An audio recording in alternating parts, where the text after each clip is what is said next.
ఉస్మానియా యూనివర్సిటీలోని దేవరకొండ మాజీ ఎమ్మెల్యే ధీరావత్ రాగ్యా నాయక్ 24వ వర్ధంతి కార్యక్రమాన్ని ఎస్సీ ఎస్టీ బీసీ విద్యార్థి సంక్షేమ సంఘం రాష్ట్ర అధ్యక్షుడు నరసింహులు నాయక్, ఓయూజేఏసీ నాయకుడు కట్టా శేఖర్ ఆధ్వర్యంలో నిర్వహించారు. కార్యక్రమానికి మహబూబాబాద్ మాజీ ఎంపీ ధీరావత్ రవీందర్ నాయక్ పాల్గొని రాగ్యా నాయక్ చిత్రపటానికి పూలమాల వేసి నివాళులర్పించారు.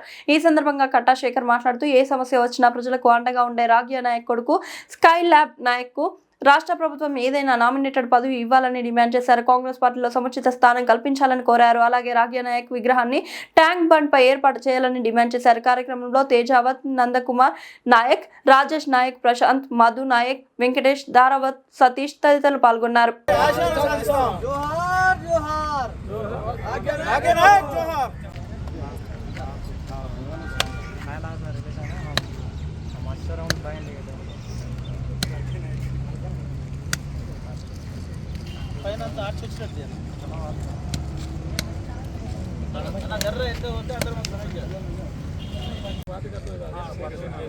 ఒకసారి రండి.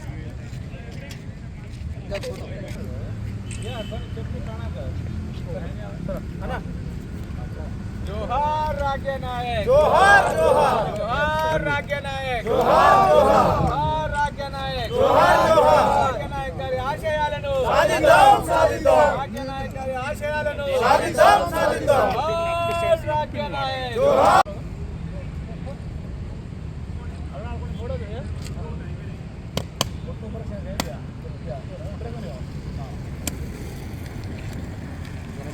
జోహార్ రాగ్యా నాయక్, జోహార్ జోహార్, జోహార్ రాగ్యా నాయక్, జోహార్ జోహార్.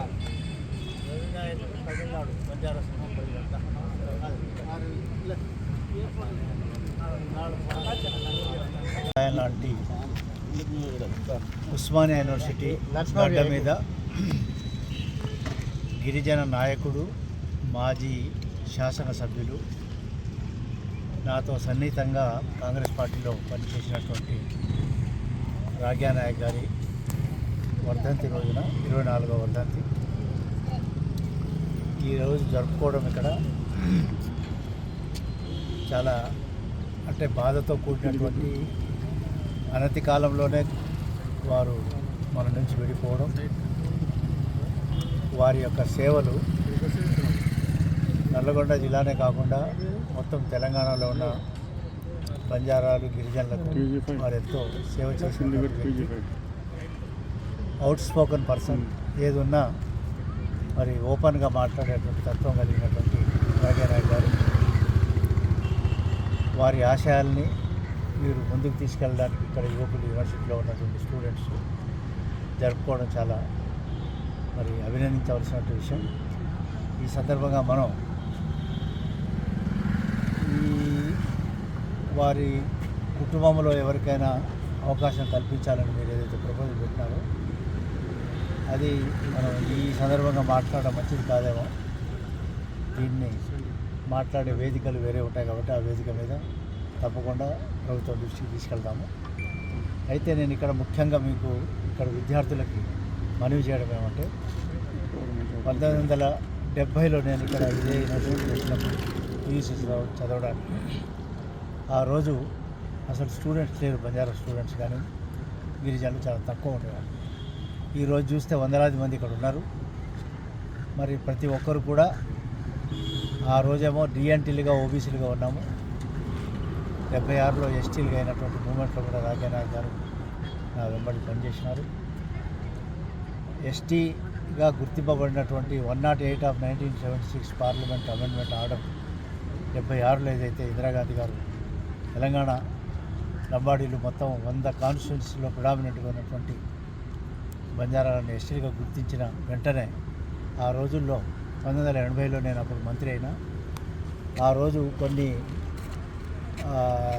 సమితిలు, పంచాయతీ సమితులు ఉండే మండలాలకు ముందు, ఆ పంచాయతీ సమితి మరి అధ్యక్షులుగా కూడా రిజర్వ్ అయినటువంటి సమితికి రాగ్యా నాయక్ గారు మరి సమితి ప్రెసిడెంట్గా ఎన్నుకోబడడం, అదేవిధంగా అంతకుముందు పార్టీ గురించి, తదుపరి కూడా ఎమ్మెల్యే అయ్యేంతవరకు పార్టీ గురించి చాలా, కాంగ్రెస్ పార్టీ గురించి చాలా ఫైట్ చేసినటువంటి వ్యక్తి. కాబట్టి ఇక్కడ నేను ఈరోజు ముఖ్యంగా రావడం ఏమంటే, ఇక్కడ ఉన్నటువంటి మన మిత్రులందరికీ తెలియజేయడం, మన బంజారా గిరిజనులు తెలంగాణ గురించి ఎంతో సాక్రిఫైస్ చేసినారు.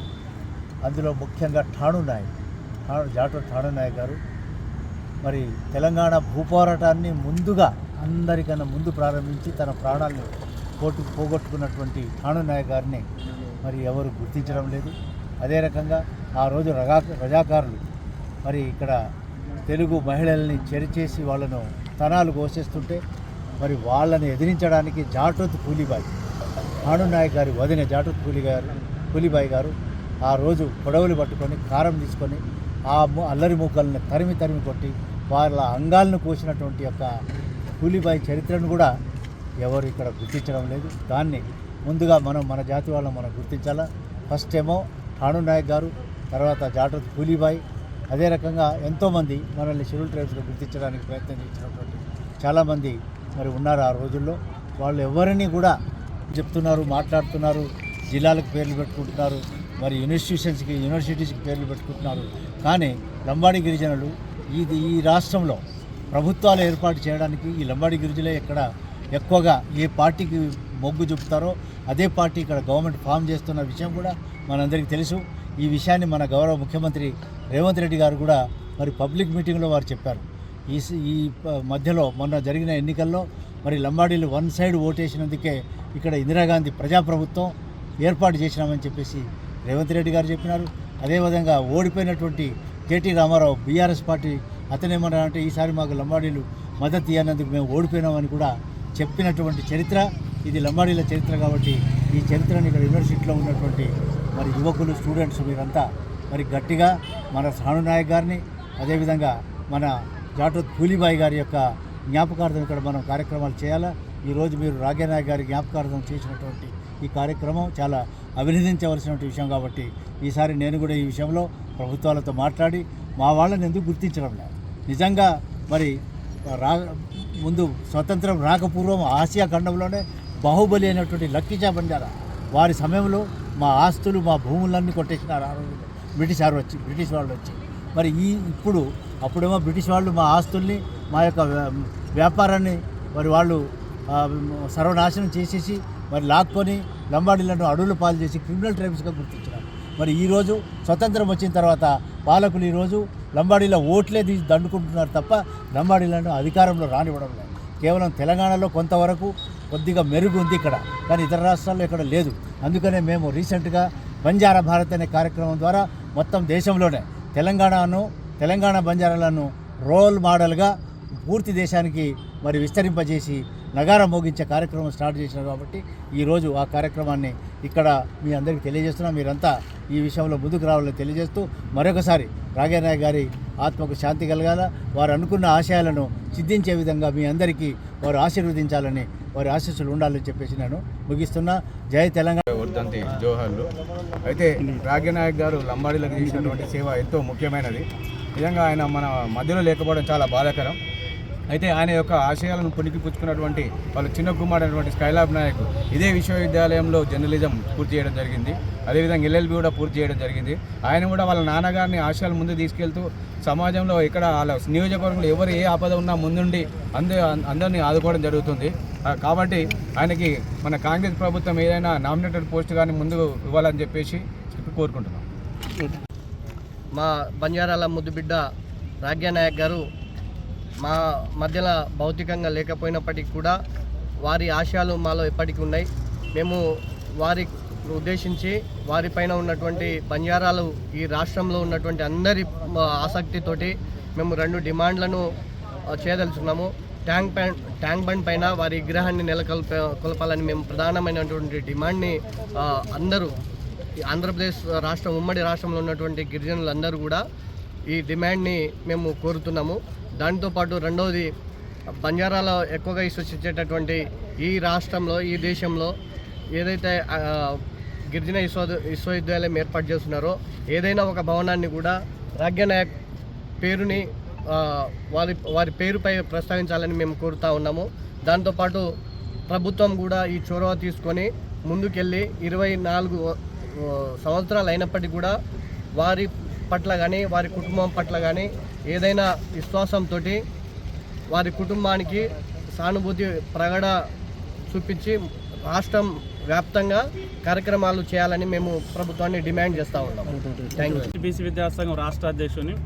ఈరోజు యూనివర్సిటీలు ఓఈలో మన రాగ్యా గారి వర్ధంతి సందర్భంగా మా గురువు అయినటువంటి మా గిరిజన ముద్దుబిడ్డ మన సార్ గారు రావడం జరిగింది. మాకు ఎంతో అదృష్టంగా, ఎందుకంటే ఈ ఎలక్షన్లో సార్ చెప్పినట్టు అన్ని చెప్పారు కాబట్టి మా గిరిజనులు మా లంబాడీలను ఇప్పుడు రాబోయే కాలంలో నామినేట్ పదవుల్లో మా గిట్ట అవకాశం కల్పించాలి. ఎందుకంటే దగ్గర 40-50 ఎమ్మెల్యేలు అయితే ఉన్నారో మా పార్టీ తరఫున మాదైతే ఓట్ల తరఫున గెలిచారు కాబట్టి మా వాళ్ళు ఏదైతే రాగ్యా నాయక్ ఆశయము చదువుకోవాలి, అందరు చదువుకొని రేపు రాబోయే కాలంలో ఐఏఎస్ ఐపీఎస్ కావాలని చెప్పేసి, ఎందుకంటే ఆ రోజు మా తండలో మా రాజ్యం అనే కాన్సెప్ట్ ఒకసారి వాళ్ళిద్దరు కలిసి తీసుకొచ్చారు కాబట్టి ఆయన ఆశయాలు ముందు సాగించాలని చెప్పేసి మనస్ఫూర్తిగా కోరుకుంటున్నాను. Thank you.